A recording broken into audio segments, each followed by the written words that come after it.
My name is Walter Keach. I've been a volunteer here for at least 10 years. I'm sitting in a UH-1 Huey, which was made by Bell Helicopter. It was one of our first turbine-powered helicopters, developed in the early 50s.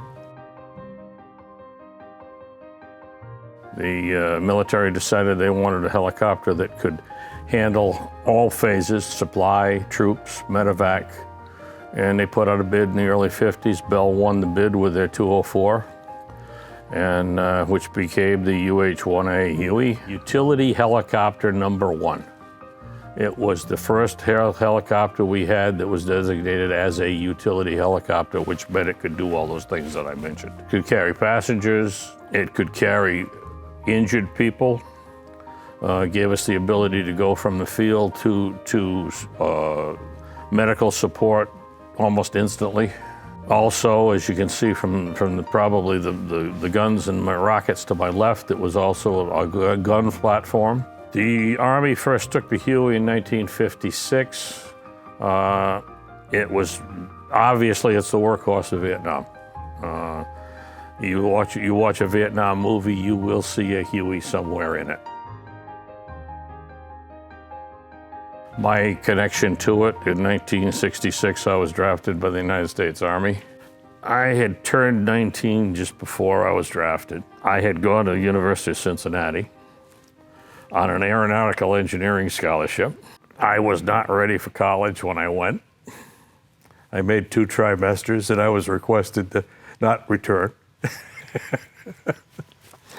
Within a month, I was 1A and went through the physicals, and I just decided that I wanted a choice of where I was going to go, so I tried to sign up with any service I could find. Air Force, obviously, first, and then Navy, and quotas were full, so I said, well, I'm going to at least pick what I want to do. So I went and enlisted in the Army, and I was taking programming courses at night, trying to get to that point, and they couldn't get me into that. And I said, well, aviation was one of my favorites, and I said, so okay, fine, we'll get you into aviation. Well, no way did I envision what was ahead of me.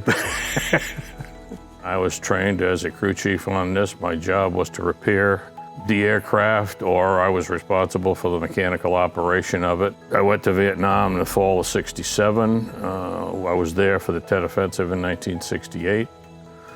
Came home in the fall. The last 6 months I was there, my job was recovery crew chief, and that entailed if someone went down, we had to go down. First we would have to take their load till the lift was over, and then we would go back and try to repair the aircraft.